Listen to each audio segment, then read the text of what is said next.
Buenos días, compañeras, compañeros. Empezaré a hacer dos consideraciones que son muy importantes para poder entrar al tema.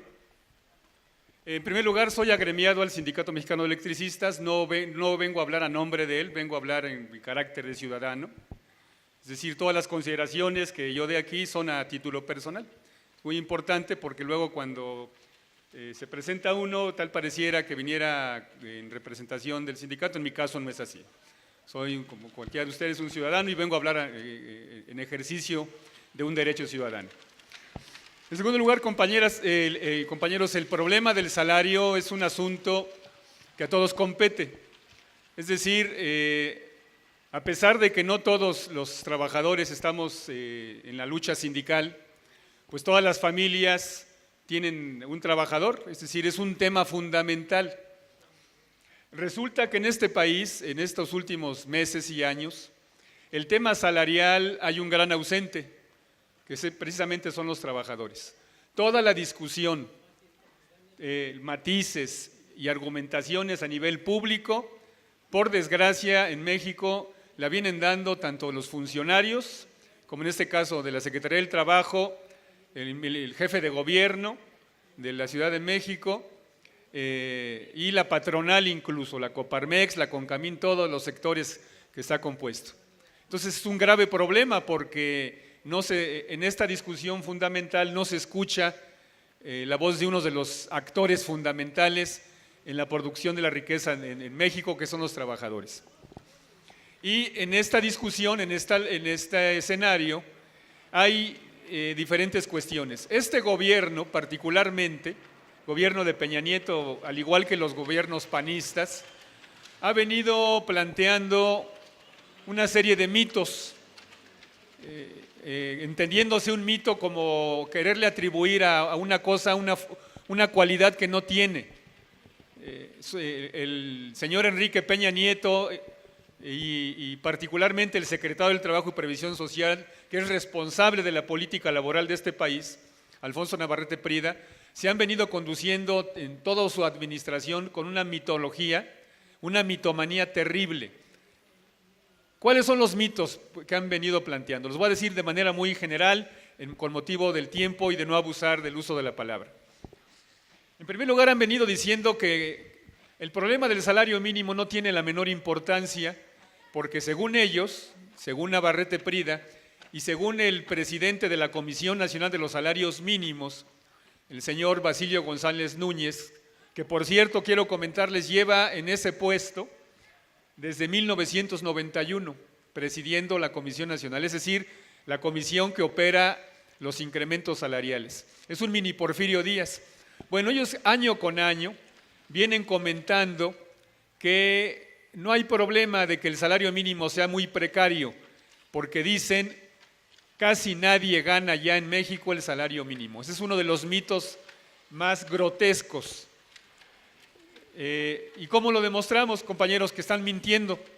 Bueno, miren, aquí tengo una gráfica que publica de manera trimestral el INEGI, son datos oficiales, y aquí viene la población ocupada a nivel nacional. El último dato, que es a junio de este año, tiene unas semanas que lo publicó el INEGI, dan el siguiente dato. La población ocupada en nuestro país es de 52.200.000 personas. Son las personas que en este país trabajan. Bueno, resulta que de esas 52 millones, 7,5 millones de personas, compañeras y compañeros, ganan hasta un salario mínimo. Entonces, con sus propios datos, cae por su propio peso esa mitomanía que dice González Núñez y que dice Navarrete Prida, de que casi nadie gana el salario mínimo. Estamos hablando de que el 14% de la población ocupada de este país ganan 80 pesos diarios. Entonces es falso que nadie gane el salario mínimo. Eso es una manera de querer ocultar una desgracia que tiene este país. Entonces, esa es una de las primeras consideraciones que yo quisiera aquí plantear, porque es inocultable la manera en que han venido los señores que están a cargo de la política laboral de este país, mintiéndole a la opinión pública. Por otro lado, otro de los mitos que han venido comentando estos señores es que en México la inflación está controlada, dicen ellos, y que por lo tanto, como está controlada la inflación, no hay necesidad de que haya un incremento salarial de emergencia. Hace unos días, en Navarrete Prida, incluso una entrevista, está documentado, el señor dice que no hay necesidad de un aumento a los mínimos porque la inflación está incrementada, está controlada, y que además, mostrando una profunda ignorancia o de manera deliberada ocultando las cosas, dice que los incrementos a los salarios se dan cada año y que los trabajadores no tenemos por qué pedir un incremento de emergencia. Es decir, el señor había de ponerse a abrir cuando menos la Ley Federal del Trabajo, porque en el artículo 570 de nuestra Ley Federal del Trabajo establece, compañeras y compañeros, que el salario mínimo se podrá revisar en cualquier momento, no solamente una vez al año. Dice el 570 que cuando las circunstancias económicas justifiquen un incremento al salario, entonces se puede hacer la solicitud. ¿Quiénes pueden hacer la solicitud de incremento salarial? La pueden hacer los trabajadores, la pueden hacer sus sindicatos y la pueden hacer los patrones. Es decir, cualquiera de los aspectos de la producción pueden hacer una solicitud de incremento salarial. Entonces, no es cierto de que solamente una vez al año se puede hacer. Y ahora, en relación a que está controlada la inflación, bueno, aquí tengo, compañeros, sacado de la Profeco, es decir, también dato oficial, no dato periodístico, sino sacado de la canasta inteligente de la Procuraduría Federal del Consumidor, los precios de algunos artículos de consumo básico, como dice la Constitución, de artículos de consumo popular. Y miren lo que son las cosas, compañeros. Voy a leer 4 o 5 precios nada más. El caso de la pechuga de pollo, el precio máximo está, datos de la Profeco, en 90 pesos. El pollo entero está, datos de la Profeco, en 59 pesos el kilogramo. El kilogramo de carne de res, en promedio está el precio 175 pesos el kilogramo. El aguacate, que es un artículo que además somos productores del mismo, ricos en la producción, está en promedio en 85 pesos el kilogramo. Y por supuesto, pues el blanquillo, que es un artículo de consumo diario en las dietas de los trabajadores, está en promedio en 32 pesos el kilogramo a granel. ¿Por qué doy estos datos, compañeras y compañeros? Los doy por la siguiente situación. ¿Cómo podemos nosotros medir? Y eso, bueno, es un asunto que se enseña de manera muy particular en las facultades de economía. ¿Cómo se mide, cómo se puede medir la capacidad adquisitiva del salario? Bueno, la manera en que los economistas miden la capacidad adquisitiva es precisamente elaborando canastas básicas, en donde en base a esas canastas se puede medir qué tanto se acerca o qué tanto se aleja el salario para que una familia pueda consumir lo necesario. Esa es una primera consideración. Además, de manera constitucional, este aspecto es fundamental. El artículo 123 establece en su fracción sexta, lo leo de manera textual, es un párrafo muy corto, que los salarios mínimos generales deberán ser suficientes para satisfacer las necesidades normales de un jefe de familia en el orden material, social y cultural y para proveer a la educación obligatoria de los hijos. Eso es lo que dice nuestra Constitución. Es decir, que los salarios deberían de servir, deberían de ser lo suficientemente idóneos para que un trabajador pueda diariamente proveerle a su familia de comida, pago de renta, pago de transportación, pago de educación, pago de energía eléctrica, pago de gas doméstico, etcétera, etcétera, etcétera. Eso es lo que dice la norma constitucional.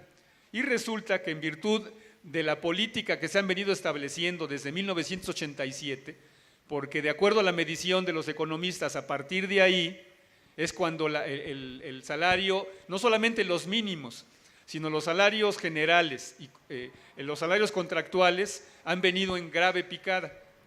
Resulta que esta fracción de la Constitución es letra muerta y los cálculos, de acuerdo al último estudio que vienen haciendo diversos organismos, describen una realidad realmente aterradora en este país. Hay un centro en la Facultad de Economía de la UNAM, el CAM, el Centro de Análisis Multidisciplinario, que preside el profesor Luis Lozano Arredondo, que plantea, ellos vienen haciendo canastas básicas desde el año de 1977, hacen canastas básicas ¿en base a qué? Hacen esta canasta en base a recomendaciones que da el Instituto Nacional de Nutrición del doctor Salvador Subirán, en donde la canasta básica alimenticia particularmente está compuesta por 40 productos, de los cuales el último estudio que hace el Centro de Análisis Multidisciplinario establece que el costo de esa canasta básica para una familia de 4 personas, 2 adultos, un joven y un niño, que es en promedio lo que se calcula, están integradas las familias mexicanas, el costo diario de la canasta alimenticia, solamente alimentos, excluyen todo lo demás, es diario de 218 pesos. Y ustedes nada más, es una situación muy sencilla, comparemos lo que cuesta la canasta alimentaria contra lo que es el salario mínimo diario. El salario mínimo diario está en 80 pesos con 70 centavos. ¿Esto qué quiere decir? Bueno, quiere decir que para comprar una canasta alimenticia diariamente se requieren 3 salarios mínimos, solamente para los alimentos. Y esto no quiere decir que entonces el salario mínimo debía de ser de 18 pesos, 218 pesos, sino que el cálculo que hacen es que prácticamente para que un trabajador pudiera proveer a su familia de esto que dice la Constitución, se requieren alrededor de 10 salarios mínimos.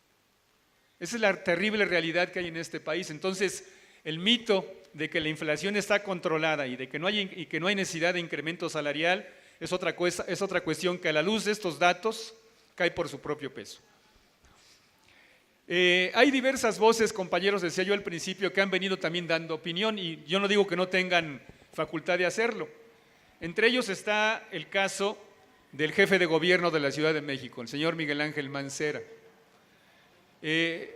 Resulta, ustedes habrán visto que hace unos días, exactamente el miércoles pasado, el INEGI y el Coneval, que son los organismos encargados de medir la pobreza en este país, acaban de plantear que la pobreza en México, como por arte de magia, se redujo. El último reporte que habían dado fue en el 2014.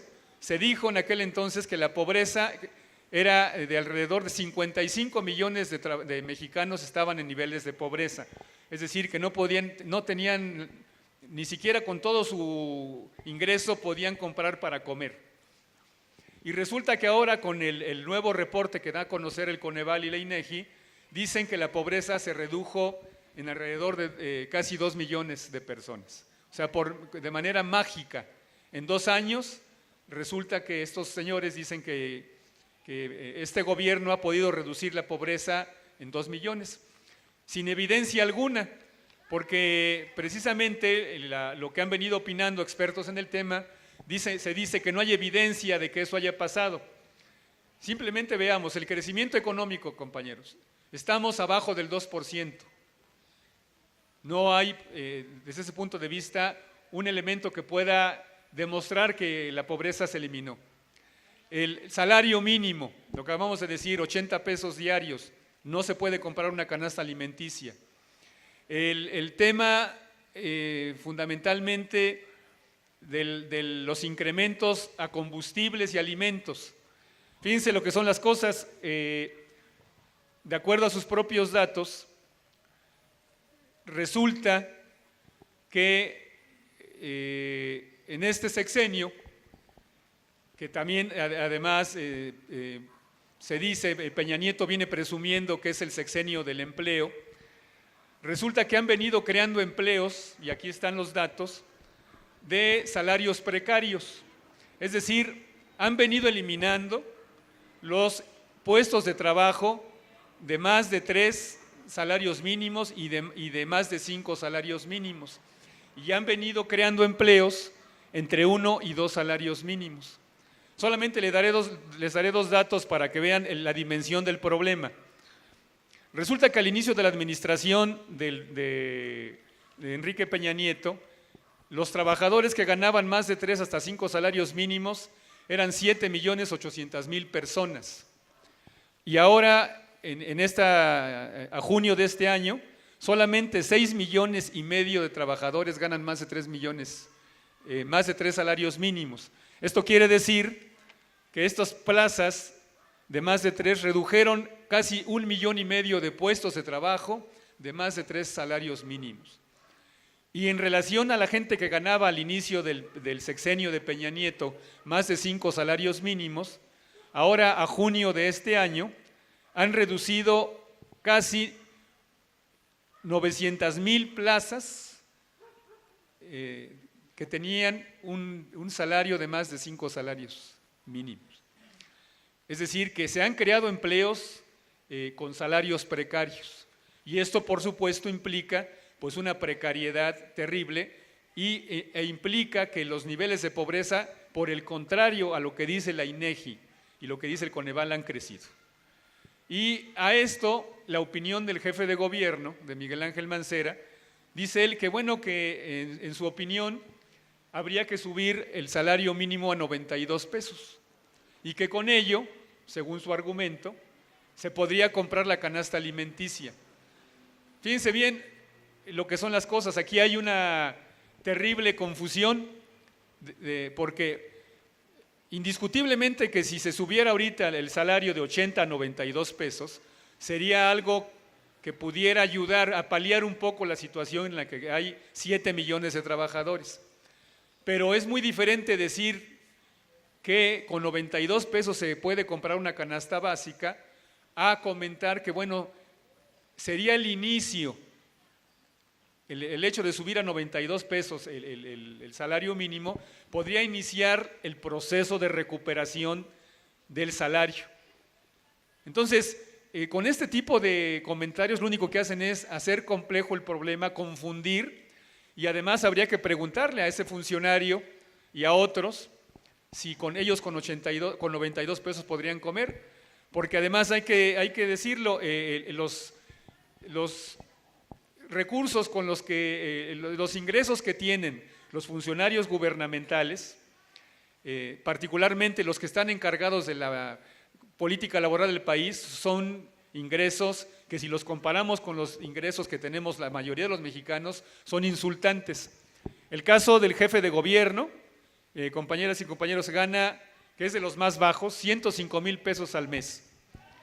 El caso de Alfonso Navarrete Prida, secretario del Trabajo, su salario mensual bruto es de 205,000 pesos mensuales.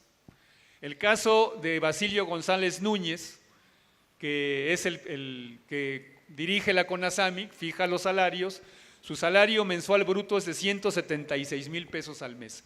Es decir, estos señores, particularmente Navarrete Prida y González Núñez, se embolsan diariamente cerca de 6,000 pesos diarios.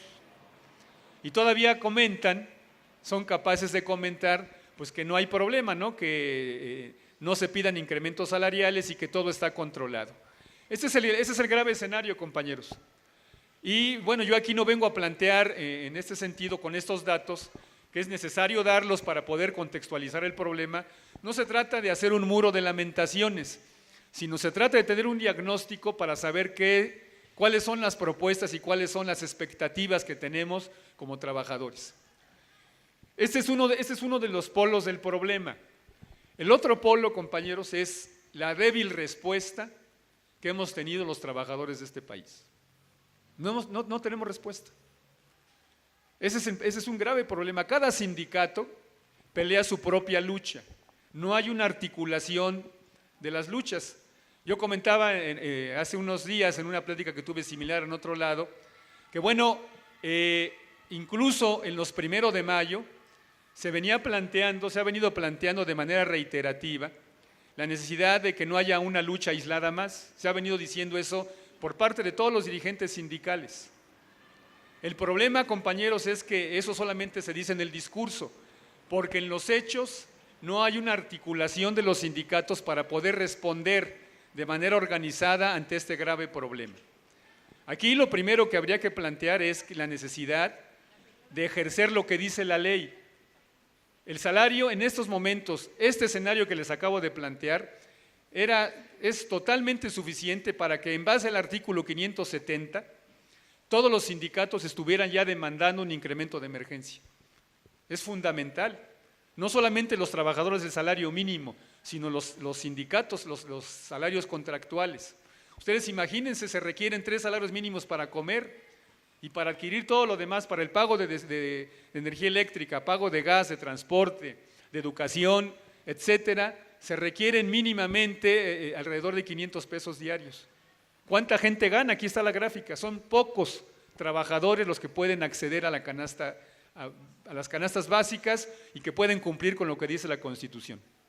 Entonces, es una primera consideración, compañeros.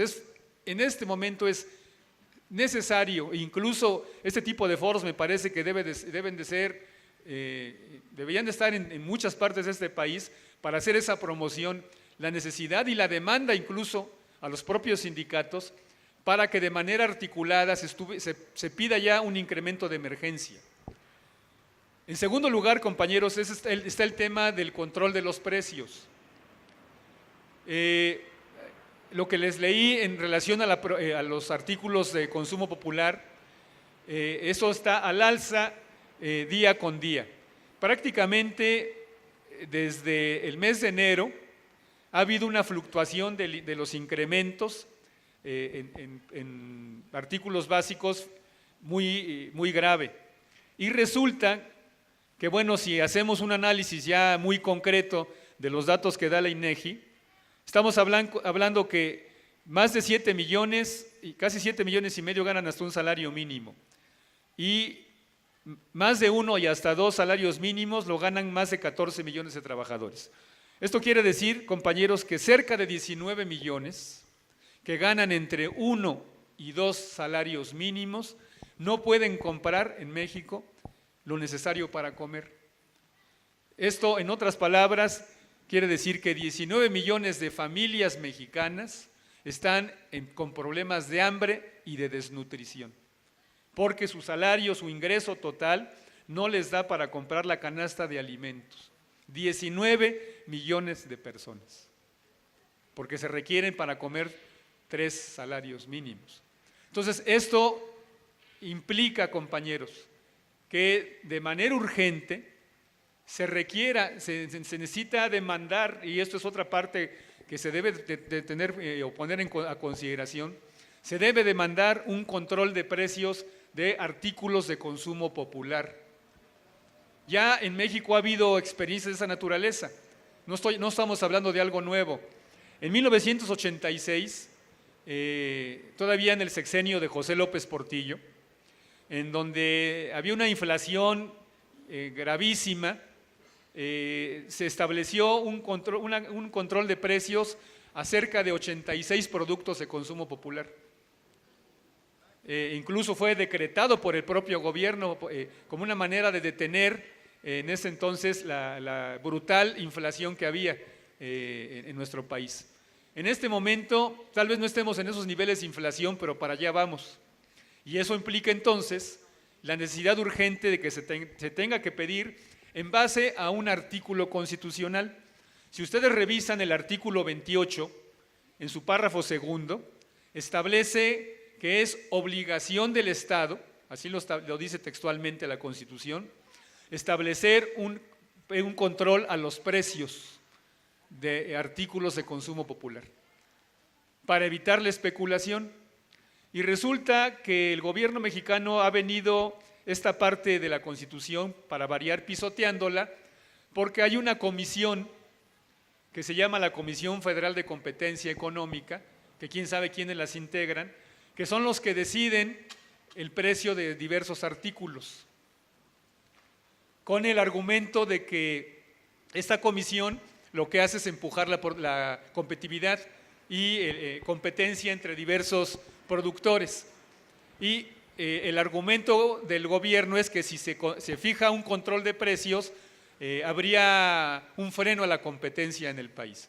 Eso es un absurdo, porque finalmente lo que sucede es que con estos precios tan prohibitivos, nuestro país no puede crecer. Es fundamental, y ustedes pueden constatarlo vía internet, en cualquier país en donde ha habido crecimiento, y no estoy hablando de casos europeos, estoy hablando de casos de países de nuestra región de América Latina, particularmente lugares como Paraguay, como Panamá, países muy pequeños como República Dominicana, incluso, compañeros, es vergonzoso, países como Guatemala, que tienen, a la luz de los datos de este año y del anterior, han tenido un mayor crecimiento que México. Guatemala, imagínense ustedes, México solamente a nivel de América está por arriba en crecimiento económico y en salario de Haití, que es uno de los países, como todos sabemos, más pobres del mundo. Bueno, todos esos países en donde ha habido un crecimiento económico ha sido en base, compañeros, a dos fórmulas. Uno, el control de precios, y dos, los incrementos sustanciales a los salarios. La única forma que hay para abatir la pobreza, reconocido incluso por la CEPAL, reconocido por la ONU, reconocido por diversos institutos internacionales, es el incremento a los salarios. No hay otra manera.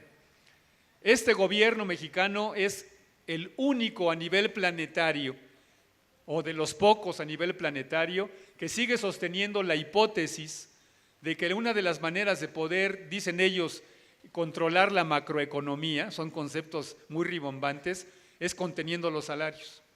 Eso ya lo hemos vivido en nuestro país, tenemos 35 años, 35 largos años con esa fórmula, y lo único que ha traído a nuestro país es miseria.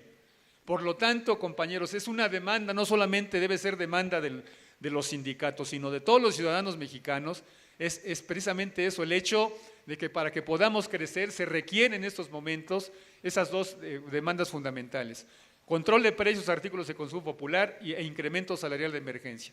Si no hacemos eso, todo lo demás son palabras huecas, es palabrería y retórica, porque como lo comento, finalmente ahí están las experiencias a nivel internacional. Yo en este sentido concluiría, compañeros, haciendo un llamado, que estas pláticas que me parece que son fundamentales, como una forma de romper el cerco mediático que el gobierno federal y los gobiernos locales a toda costa quieren imponer. Este tipo de eventos deben de ser para que la gente que viene aquí se informe, discuta, cuestione y sean promotores en su barrio, en su colonia, en su escuela, en la fábrica, en su sindicato, de la necesidad de que nos organicemos. Este país no puede aguantar un sexenio más en estas condiciones. Este país o se recomponen estas cosas, compañeros, o lo que están haciendo estos gobiernos es llevarnos, yo no digo una revolución, pero sí a revueltas muy peligrosas que no conviene a nadie. Es una situación prácticamente ya insostenible. En nuestra ciudad, bueno, a lo mejor no lo vemos de manera muy fehaciente, pero hay lugares en México, en lugares de estados del país en donde la miseria ya es prácticamente como los países del sur, inocultable, y que no tarda de no cambiarse la política económica, que ese es el tercer elemento y con el cual cierro, no vamos a cambiar. El tema del salario va prácticamente ligado al tema del modelo económico. Bajo el modelo económico neoliberal, y obviamente eso se dice muy fácil, es una tarea gigantesca, pero hay que decirla. Bajo este régimen económico no tenemos futuro, ni en términos de salario, porque hay que decirlo, si tenemos bajos salarios, Nuestras familias no tienen educación, no tienen derecho a la cultura, no tienen derecho al deporte, no tienen derecho a la recreación, no tienen derecho a nada, no hay futuro. La única forma que tenemos es también de pensar en un cambio de régimen. Y esto obviamente nadie tiene la bolita mágica para plantear si puede ser por vía electoral o por vía violenta, ¿no? Si este gobierno sigue empeñado, como ya lo acaban de hacer en el Estado de México, a seguir por la vía de los fraudes electorales, y si vuelven a repetir esa fórmula el próximo año, en donde es inminente la derrota del PRI y del PAN, si vuelven a repetir el fraude, compañeras y compañeros, a lo que van a conducir es que nuestra población, pues simplemente nos inclinemos por la vía de la violencia. Yo digo, empecemos a organizarnos, la vía debe de ser política, ninguna vía está cancelada, pero lo que es fundamental para poder avanzar y que no se quede todo en lamentaciones es el hecho de podernos organizar y poder ejercer nuestros derechos. La mejor manera de hacer respetar nuestra Constitución es ejerciendo nuestros derechos, compañeras y compañeros. Muchas gracias.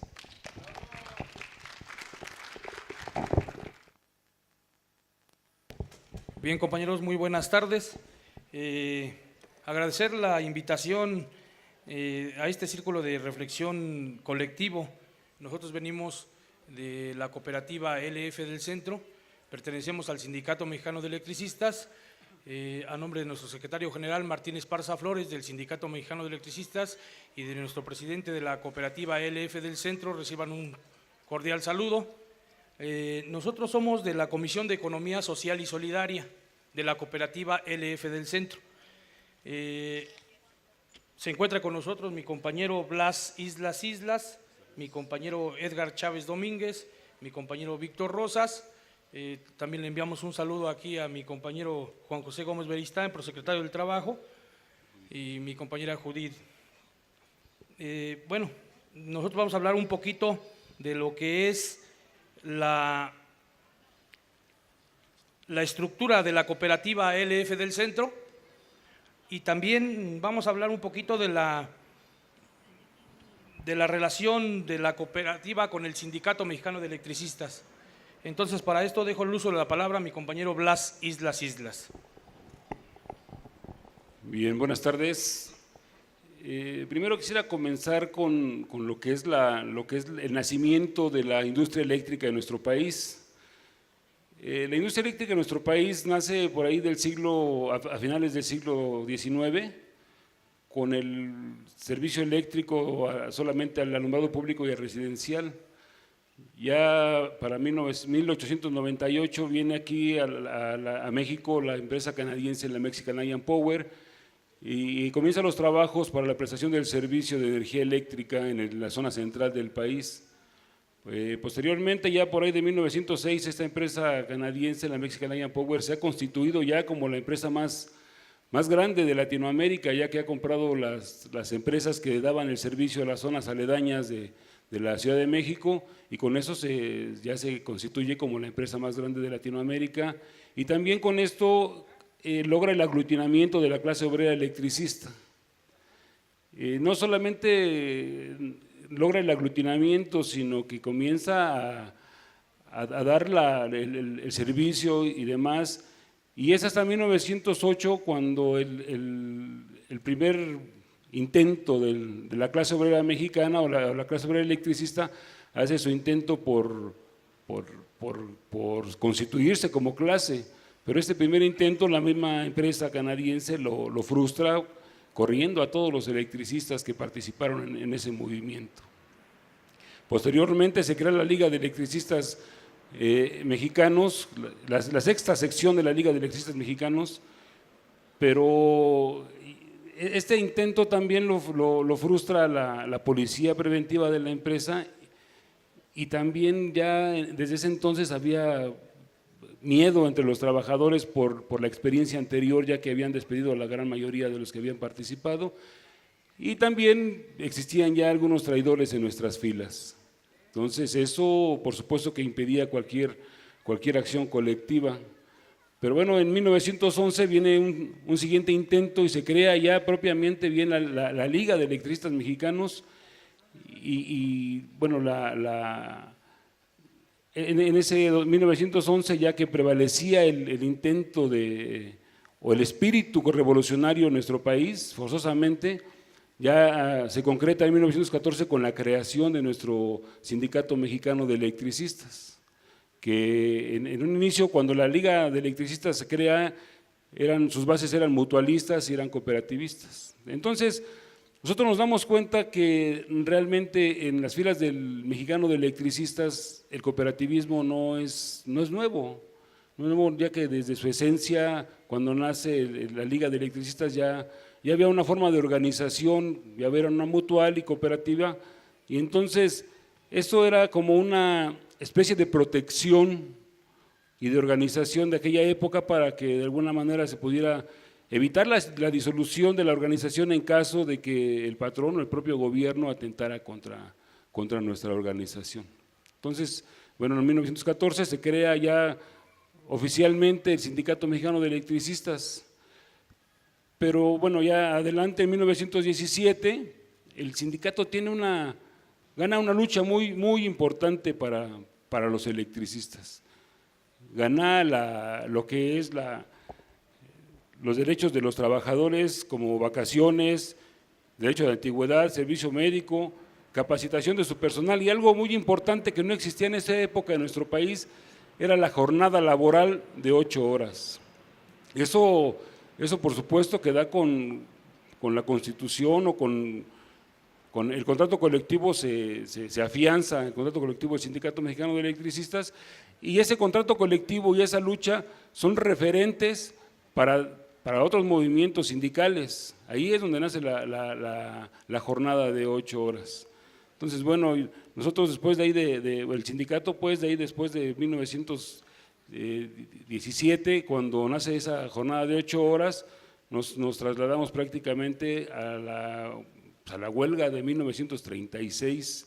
Fue una huelga histórica, llevada a cabo en el centro del país. El Sindicato Mexicano de Electricistas la lleva a cabo con una alta responsabilidad para con la sociedad y, por supuesto, que una disciplina férrea, una actividad muy emblemática, y hasta el día de hoy, si se tiene conciencia de ese gran movimiento, nosotros sabemos que sigue siendo una gran cantera de experiencias y que hasta el día de hoy le ha servido a muchos sindicatos y a muchas instituciones. Es un ejemplo de organización y de disciplina, sobre todo por parte de nuestro sindicato para toda la clase obrera mexicana. Y de ahí, bueno, nos podemos trasladar básicamente al año 2009, que es algo muy emblemático para el Sindicato Mexicano de Electricistas. El año 2009 desde mi punto de vista, es un parteaguas en la historia de este sindicato, ya que la noche del 10 de octubre, el presidente de la República, Felipe Calderón, da la instrucción a la Policía Federal y al Ejército Mexicano para llegar y tomar las instalaciones de nuestro edificio central de Luz y Fuerza, así como todos los centros de trabajo. Posteriormente, ya una vez que el presidente se cerciora de que todos los centros de trabajo fueron tomados, en el primer minuto del 11 de octubre, decreta la extinción de Luz y Fuerza.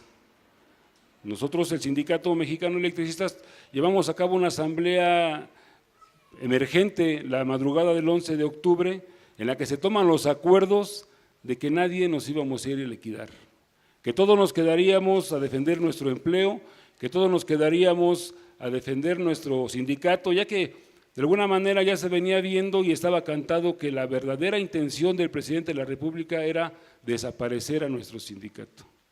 Bueno, a pesar de los acuerdos que se tomaron en la madrugada del 11 de octubre, en la que nos teníamos que quedar todos a defender a nuestro sindicato, pues la gente, el presidente lanza los famosos bonos y las liquidaciones y demás, y la gente se engancha, mucha gente se engancha y se va a liquidar. Hubo algunas personas que promovieron, a pesar de los acuerdos que se tomaron en la propia asamblea, promovieron que la gente se fuera a liquidar.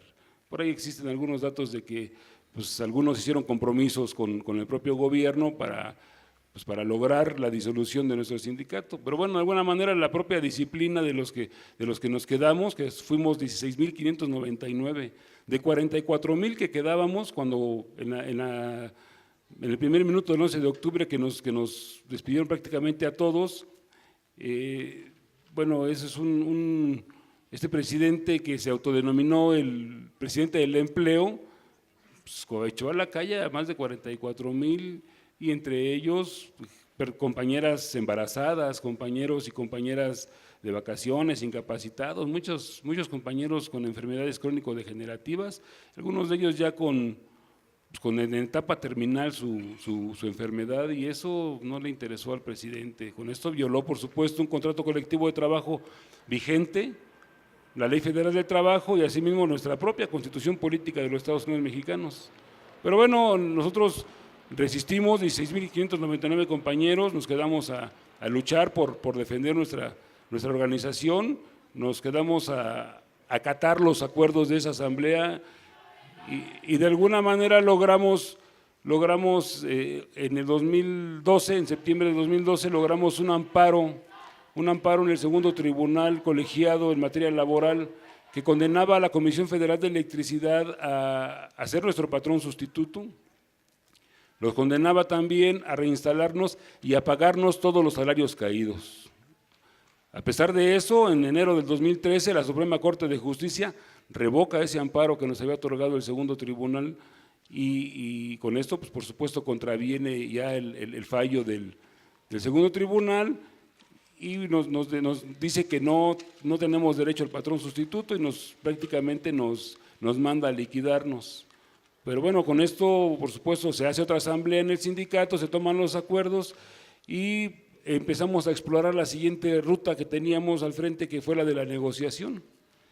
Y esta negociación nos llevó después de largas jornadas de negociación y de lucha que continuaba, en el 2015 se logra que la Secretaría de Gobernación entregue a la mesa negociadora de nuestro sindicato el memorándum de entendimiento. Este memorándum de entendimiento prácticamente traza la ruta para el final del conflicto, pero bueno, ese es únicamente el documento, pero también hasta el día de hoy no se ha concretado todavía el cumplimiento total de ese memorándum de entendimiento. Nosotros de alguna manera hemos recuperado algunos predios con la propia negociación que se viene dando y bueno, de ahí nos vamos siguiendo luchando y demás. Ese memorándum de entendimiento prácticamente que provoca que nazca nuestra cooperativa LF del Centro, entre otras cuestiones que se lograron con ese acuerdo. Ahí nace nuestra cooperativa LF del Centro en el año 2015, inicialmente con 25 socios fundadores, y ya en adelante, en octubre del 2016, se lleva a cabo nuestra asamblea, nuestra primera asamblea histórica de nuestro sindicato, de nuestra cooperativa LF del Centro. Entonces, de ahí, bueno, ya seguimos luchando, seguimos en esto que se viene haciendo para que el gobierno cumpla con estos acuerdos que se firmaron entre el sindicato y la Secretaría de Gobernación.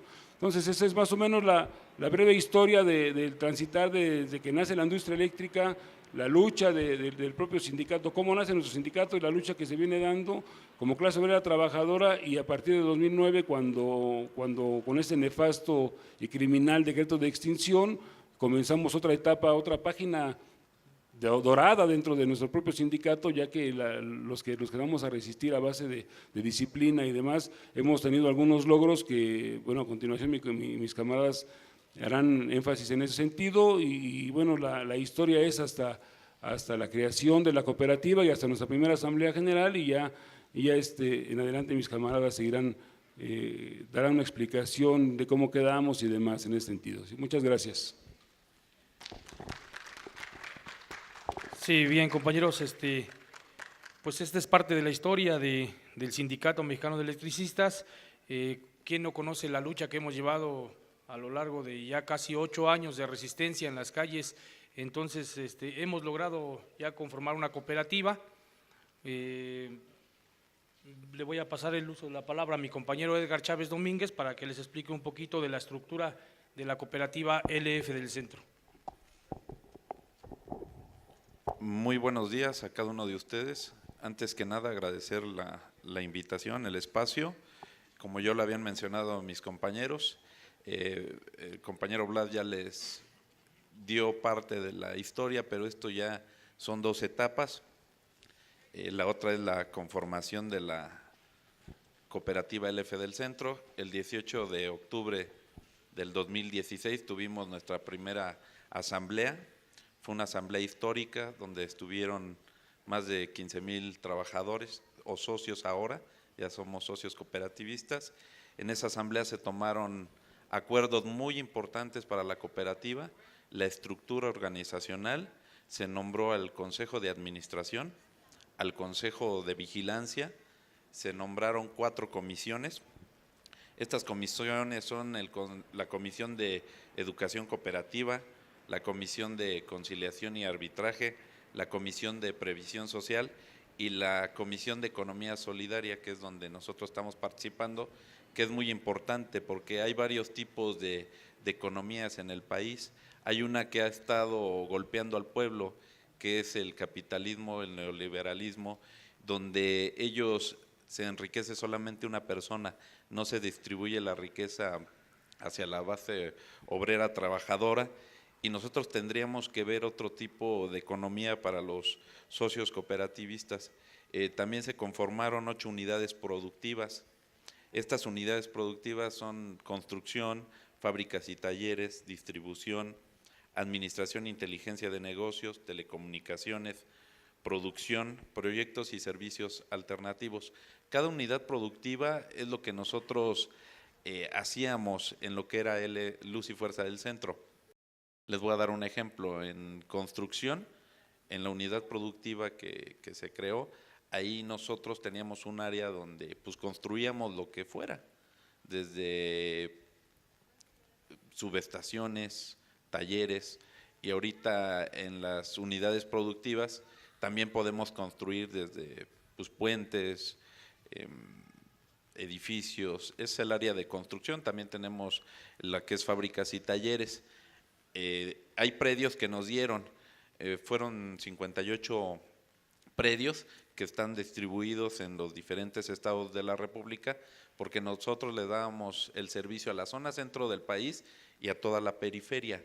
La intención ahorita de nosotros es, hay una estructura, pero esta estructura puede ser maleable, o sea, se puede modificar en algún momento, no precisamente quedar así, y se puede modificar, pero siempre por el máximo rector que tenemos nosotros, que es pues la Asamblea General de todos los socios. O sea, entre todos los socios podemos decidir si se amplía. Y hablo de ampliarla porque al final la intención no nada más es quedarnos ya en la zona centro del país y en la periferia, sino dar el servicio a los demás estados de la República, porque ya nosotros ya generamos energía desde el 2015, también se nos dio una parte de lo que es la generación de energía, y yo creo que pues son avances significativos.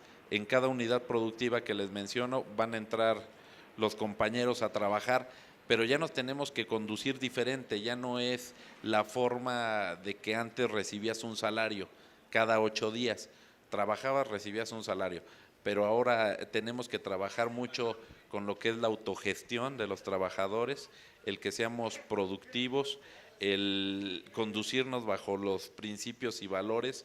Bueno, esto todo ya está plasmado en la ley, en el artículo 25, párrafo 8, y también en los artículos 9 y 10, ¿no? Donde te habla de valores y principios cooperativos. Yo creo que es la columna vertebral regirnos sobre eso, y yo creo que vamos a pasos firmes, pero vamos avanzando. No sé si alguno de los compañeros quiere ahondar más en el tema. Bien, compañeros, miren, pues sí, el Sindicato Mexicano de Electricistas contaba con 71 escalafones donde tenían diferentes materias de trabajo. Le dábamos servicio a varios estados de la República, como es Hidalgo, Cuernavaca, Estado de México, Distrito Federal, parte de Michoacán, Puebla. Entonces, con esos 71 escalafones teníamos diferentes materias de trabajo. Ahorita es con lo que se está conformando la cooperativa, y también pues hemos participado en movimientos sociales muy importantes con la nueva Central de Trabajadores que se crea a partir también de la lucha del Sindicato Mexicano de Electricistas. Hemos participado con telefonistas, con los compañeros de Ayotzinapan, con los compañeros de la Asamblea Nacional de Usuarios de la Energía Eléctrica, que vienen muy combativos, los compañeros también defendiendo pues el borrón y cuenta nueva, ¿no? Una tarifa social y justa. Participamos con Mexicana de Aviación, con mineros, con la coordinadora, con Trado, con la Pascual, con la Confederación de Pensionados y Jubilados de la República Mexicana, con Jornaleros San Quintín. Son cerca de 80 organizaciones que se están incorporando aquí a la nueva Central de Trabajadores. Entonces, esa es parte de nuestra participación. Le dejo el uso de la palabra a mi compañero Víctor Rosas. Muy buenas tardes. Miren, ya mis compañeros ya les explicaron la situación desde el SME, que somos SME y Cooperativa LF del Centro. No sé si alguien quiere hacer alguna pregunta, alguna duda que quieran ustedes hacer.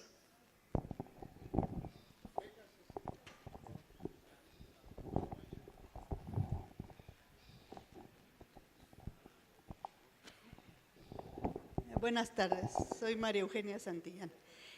La pregunta es, la formación de la cooperativa, ¿qué trámites y qué el costo de hacer una cooperativa? A mí me interesa mucho este aspecto porque, bueno, se está dando otra alternativa al trabajo, al salario, o sea, diferente. Mientras se hace esa revolución que estamos muchos esperando, hay que crear cosas que nos resuelvan. Entonces, mi pregunta es esa, ¿cuántos socios, trámites y el costo? Gracias.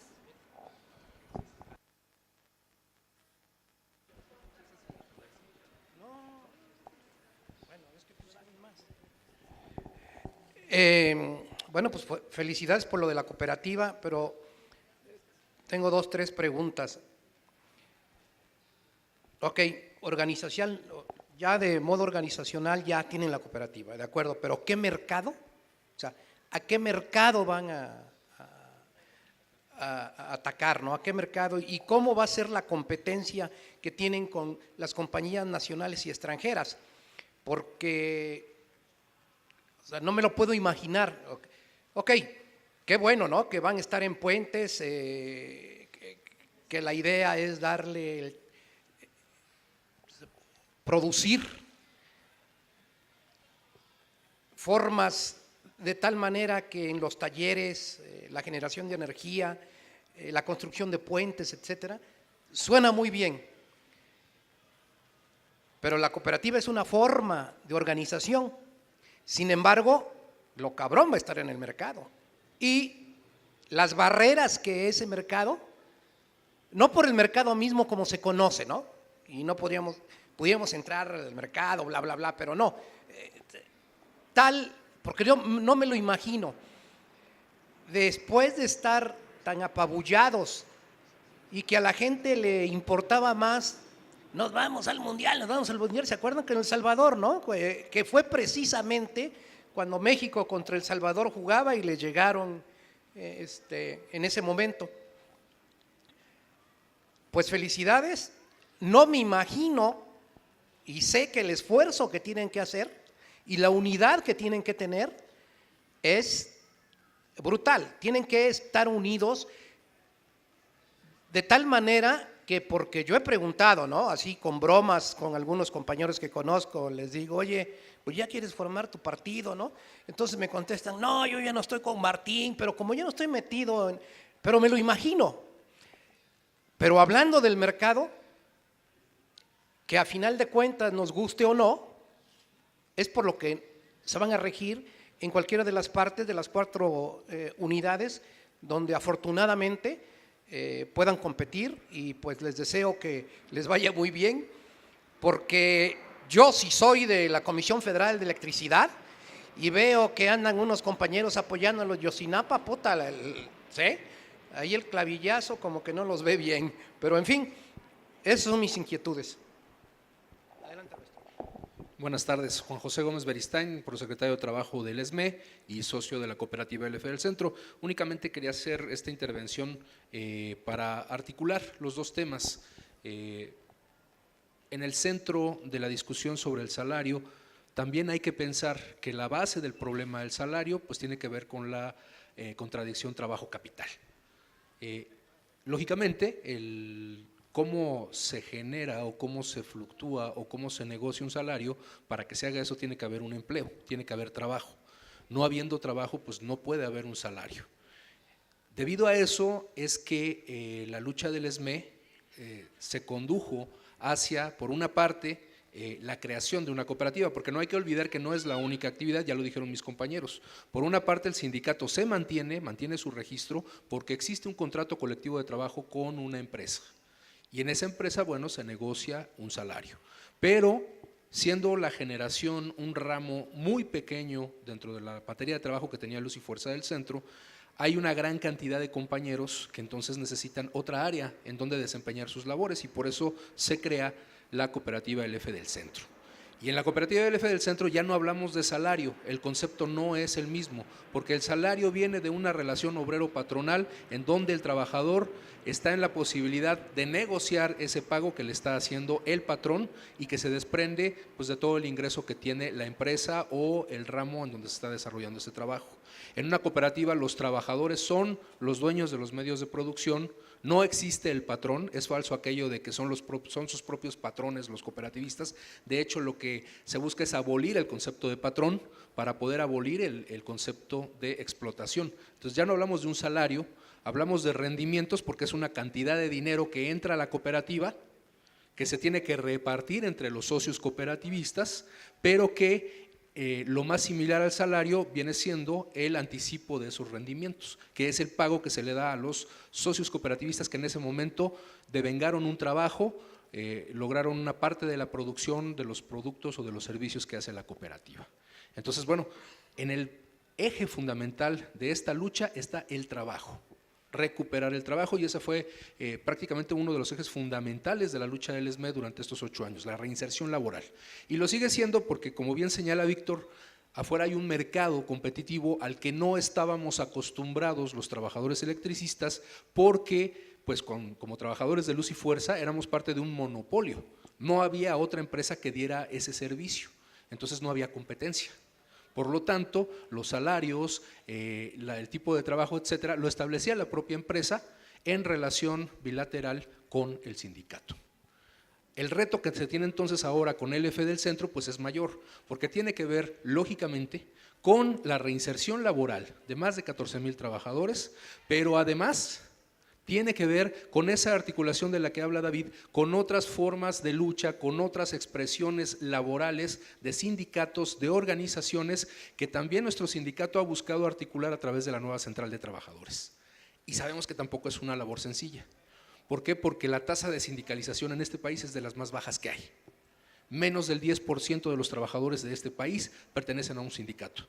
Y de ese menos del 10%, pues una gran mayoría pertenecen a estos sindicatos conocidos como sindicatos blancos o sindicatos amarillos y que están concentrados en la CTM, en la CROC, en todas estas confederaciones y centrales creadas históricamente por el Estado para controlar a la clase trabajadora, pero que hoy sirven especialmente a los intereses del capital privado, transnacional, etcétera, en donde el mismo gobierno se convierte en un peón de esos intereses transnacionales. Entonces imagínense el reto que es a una minoría de la minoría poder configurarla, poder articularla para darle la pelea al Estado. Por eso la nueva central pues ha llevado un proceso de construcción lento, pero que va tendiendo todos sus espacios hacia el interior de la República. Tenemos presencia en el norte de la República, lo cual ya es de celebrarse, porque sabemos que sobre todo en el norte de la República hay un repudio hacia ese tipo de organización de los trabajadores, particularmente en este periodo neoliberal. Y por ese mismo lado tenemos que considerar que el poder armonizar las agendas de los sindicatos y de estas organizaciones de los trabajadores es complejo, porque lógico, cada quien va a querer poner por delante su propia lucha, sus propios intereses.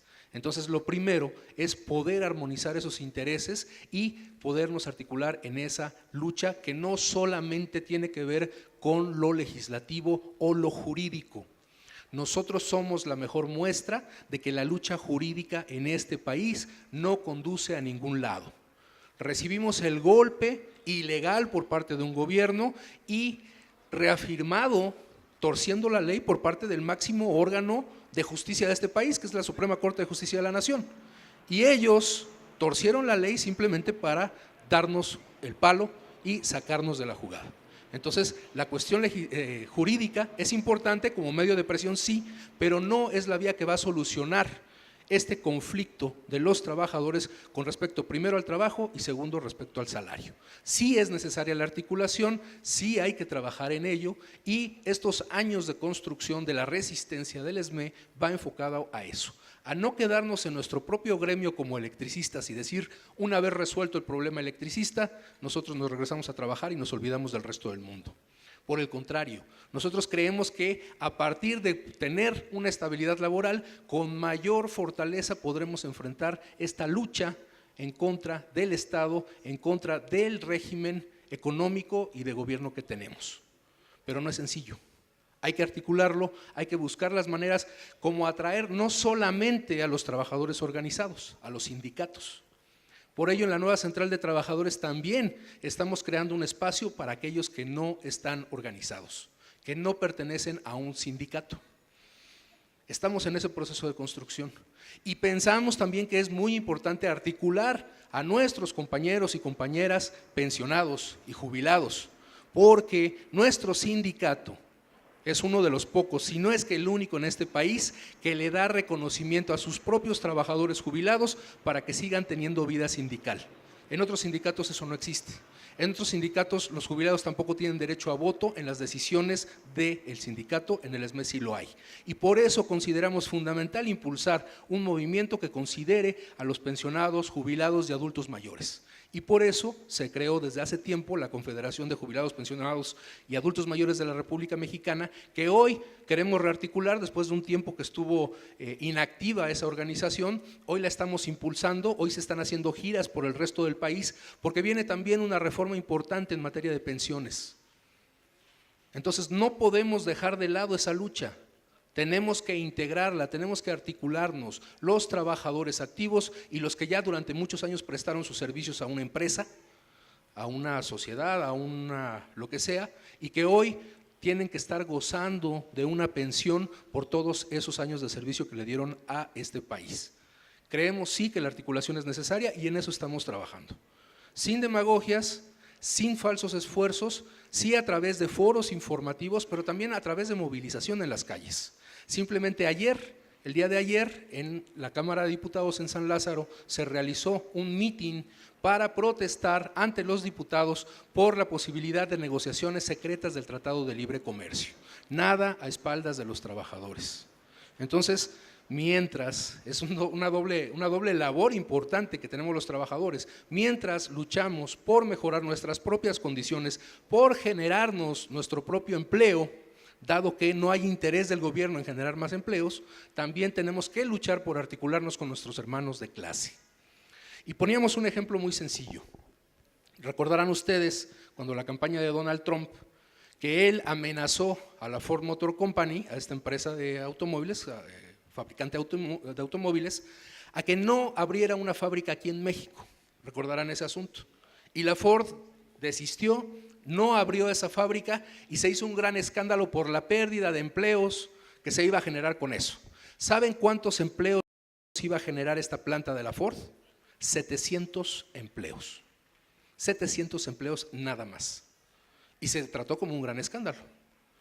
Hoy escuchamos los promocionales de Peña Nieto, en donde habla de los grandes aportes de su gobierno, y cuando menciona la construcción del aeropuerto, habla de la creación de 40,000 empleos, empleos que son eventuales de entrada, 40,000 empleos que son eventuales, pero que además tienen condiciones precarias de trabajo. Entonces el reto no es sencillo porque al gobierno no le interesa, las grandes transnacionales lógicamente están más interesadas en dar los menores salarios posibles. Y el reto que hoy tiene la cooperativa LF del Centro es crear 15,000 empleos.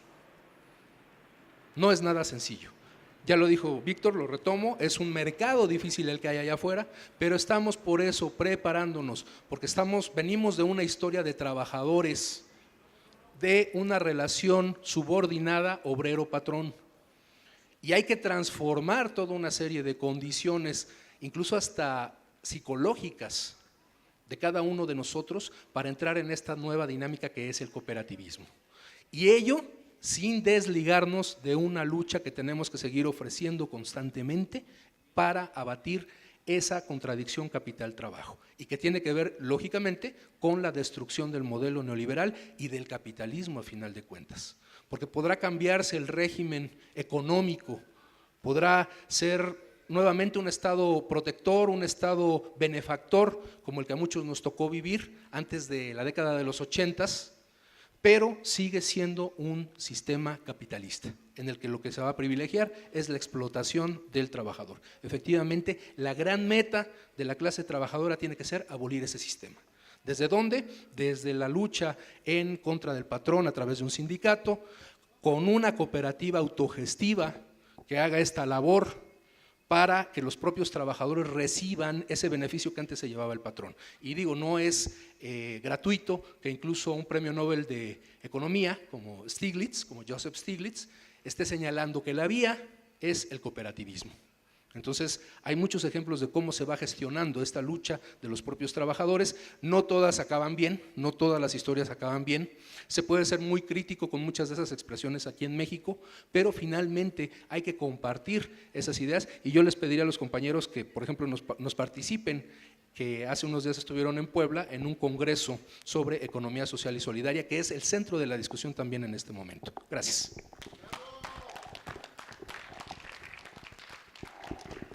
Hola, buenas tardes. Una pregunta sobre el salario mínimo. ¿Tiene que ver con la explosión demográfica que hay en México, puesto que cada día somos más viejos, más niños, y va creciendo y creciendo y creciendo? Y pues el salario mínimo no se puede aumentar así nomás porque sí, ¿verdad? Esa es mi pregunta.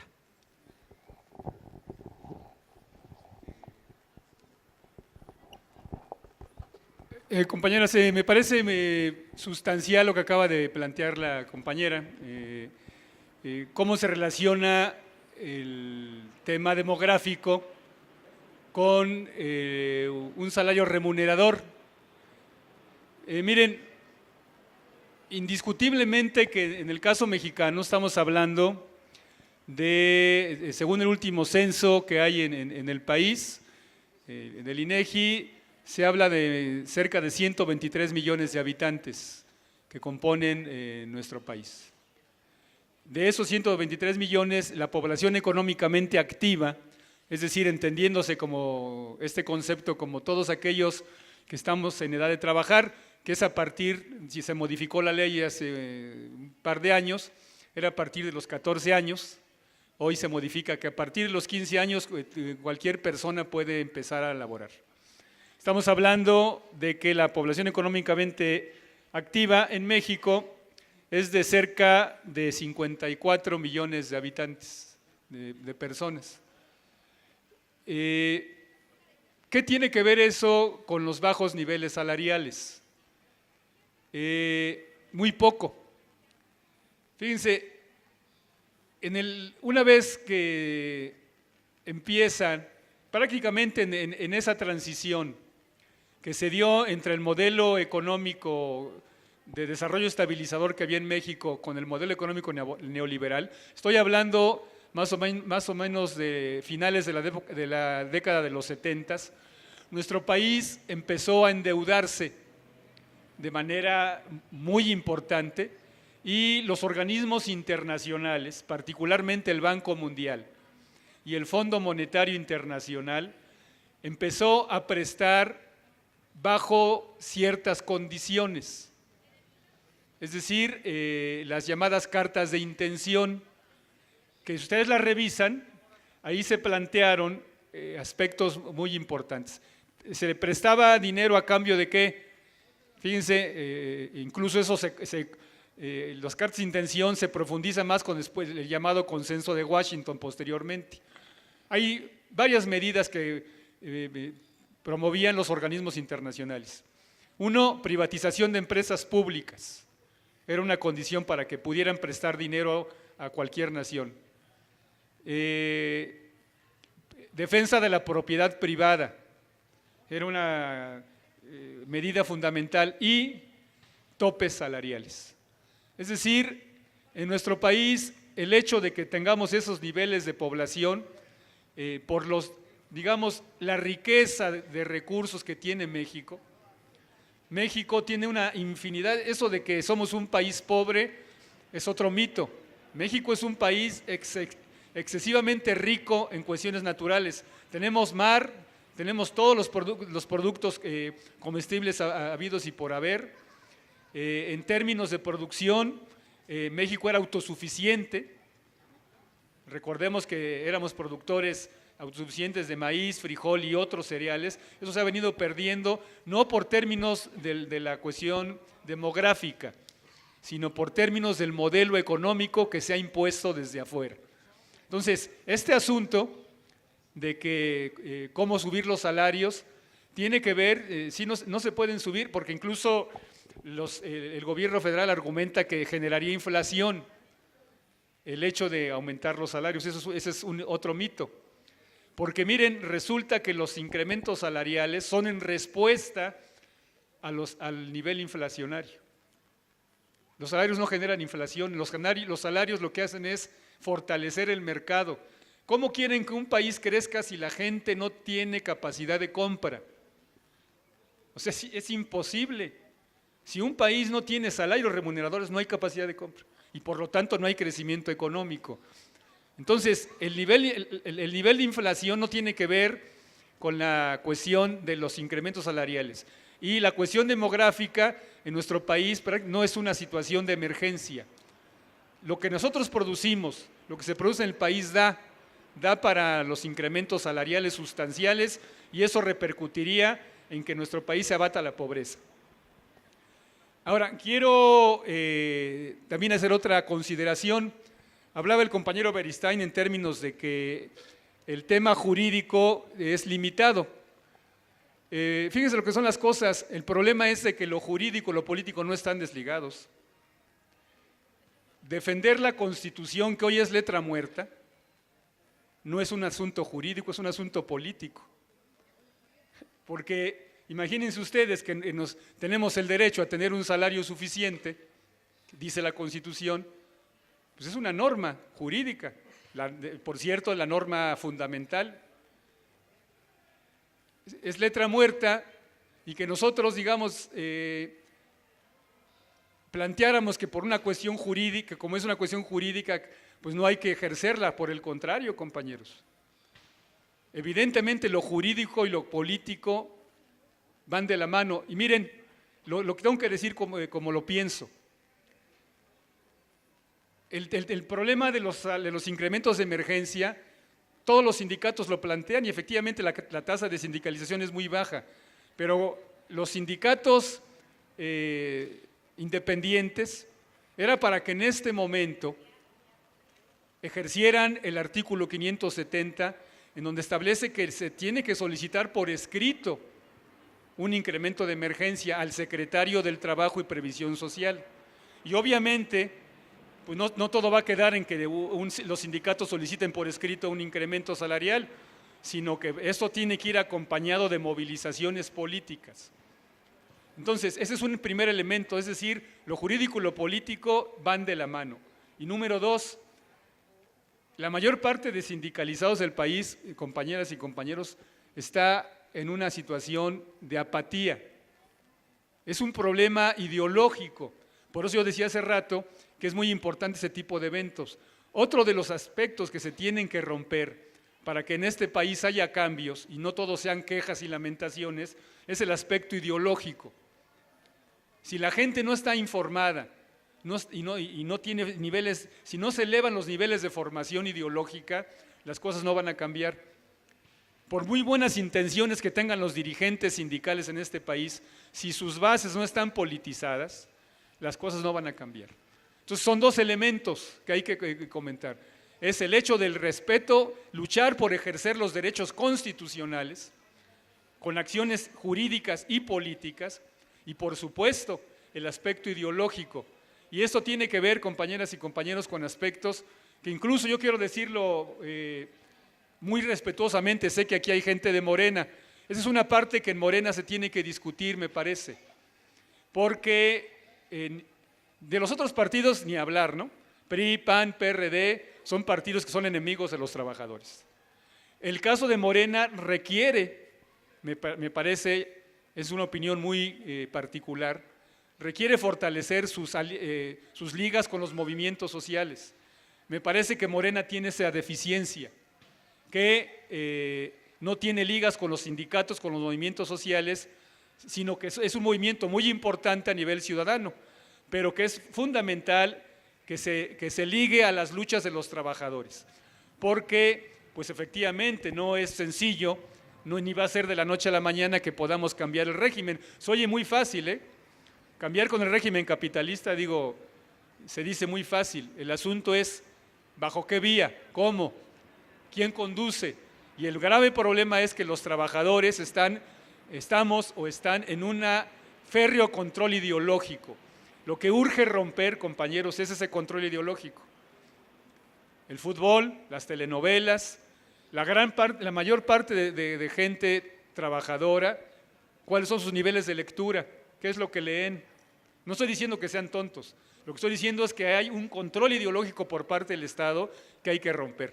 Y miren, los intelectuales de izquierda, yo por ejemplo, seguramente ustedes lo hacen, articulistas de La Jornada que son muy críticos como Rodríguez Araujo, pues sí, el asunto es que hay que preguntarles desde el escritorio.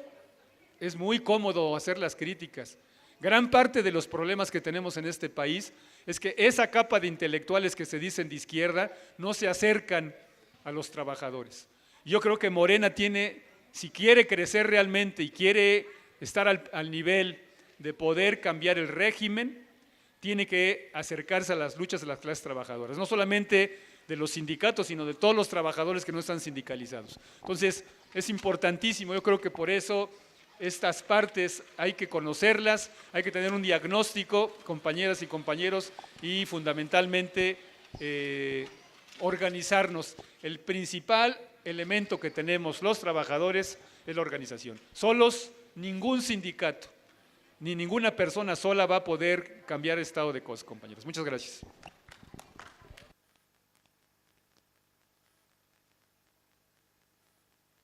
¿Y alguien más? Una pregunta.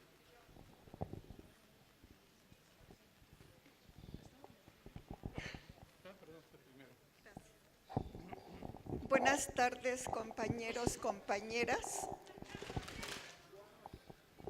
Me acerco a todos ustedes, no para comentar lo que dicen los señores, sino decirles que debemos de prepararnos, debemos investigar, debemos de estar alertas y no creer en lo que nada más nos dicen sin sustentar lo que quieren que nosotros creamos.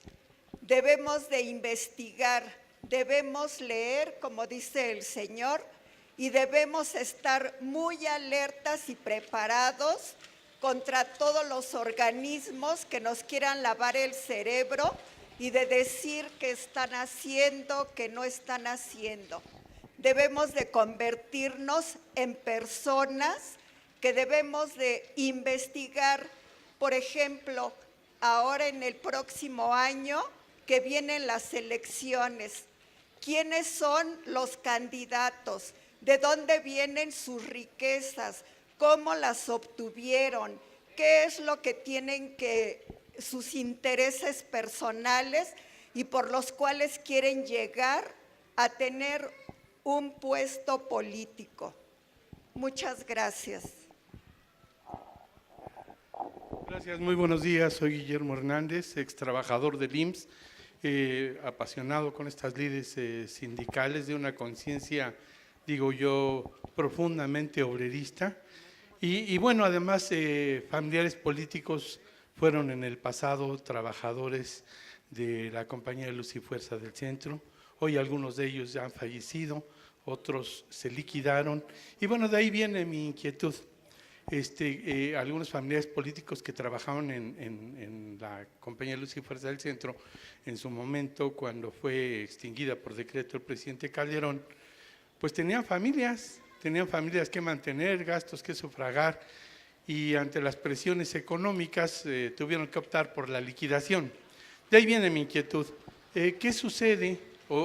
Se hablaba hace unos instantes, el secretario del Trabajo decía que se estaba tratando de articular los esfuerzos, la lucha, el trabajo de esta nueva cooperativa con otras organizaciones sindicales, con jubilados, con pensionados, con gente de la tercera edad. Y entonces ahí me surge la inquietud y la articulación con esos trabajadores, excompañeros suyos, que en su momento dado optaron por la liquidación, que yo en ningún momento dado los consideraría esquiroles, simplemente considero que tuvieron la necesidad, la apremiante necesidad de optar por la liquidación para salir adelante.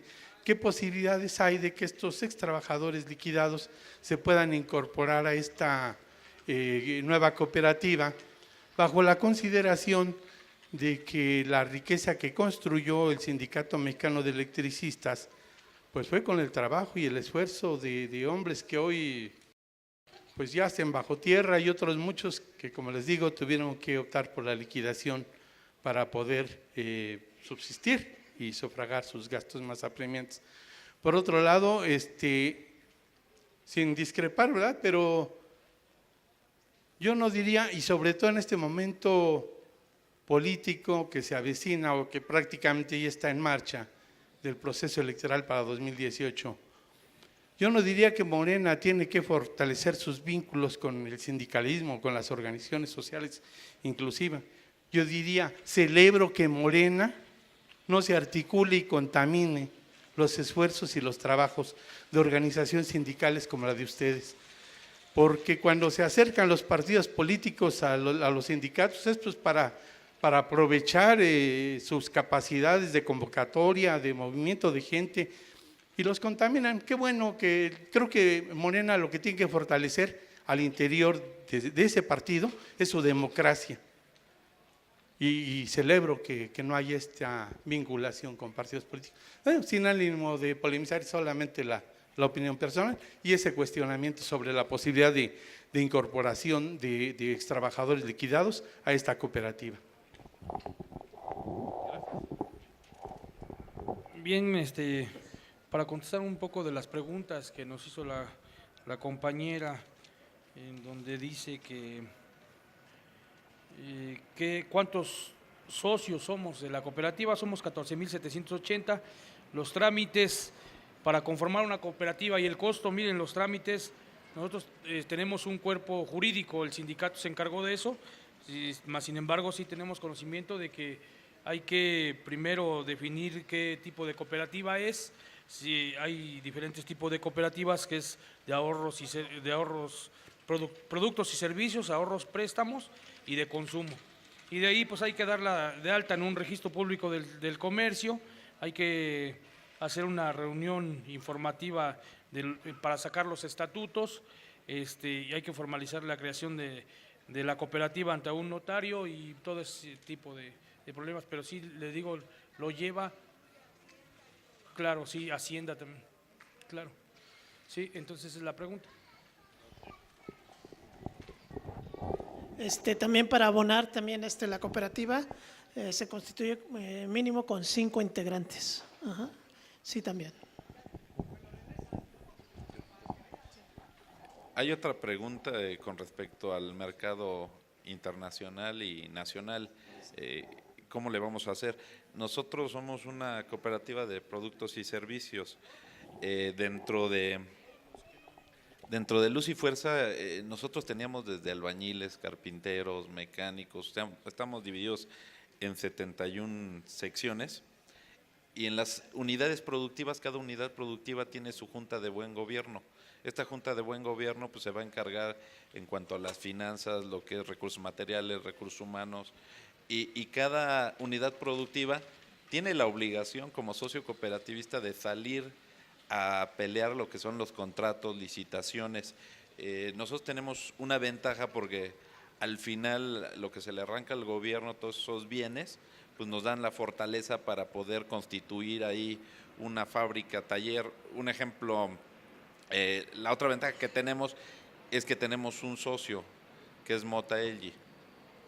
Este socio nosotros también le vamos a dar este tipo de servicios y productos. De ahí se desprende todo. Pero cada unidad productiva también cuentan con más de 21 proyectos. Ya los trabajadores se conjuntaron en células. Estos trabajadores están decidiendo qué trabajo o qué línea de negocios van a hacer, y hay alguna cantidad de dinero para cada línea de negocios que van dentro de las unidades productivas. O sea, sí es un mecanismo que se está elaborando, haciendo desde la Asamblea General, pero sí es un proceso que va, no como quisiéramos, a lo mejor avanzando rápido, porque el mercado es complicado, pero sí vamos a pasos firmes en ese aspecto.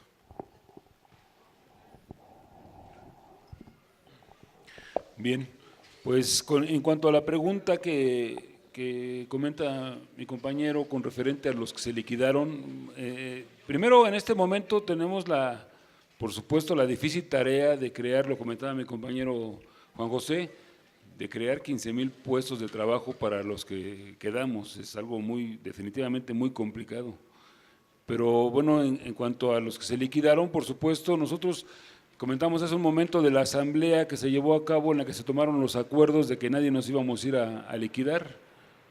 Ellos decidieron violar los acuerdos de la asamblea, entonces por tal motivo se les tienen que aplicar los estatutos, entonces ya más adelante se verá cuál es la situación, pero nosotros en este momento de verdad no tenemos que preocuparnos como cooperativa y como propio sindicato, la dirección, de que tenemos que crear 15,000 empleos, cerca de 15,000 empleos para todos los que nos quedamos a resistir, ¿sí?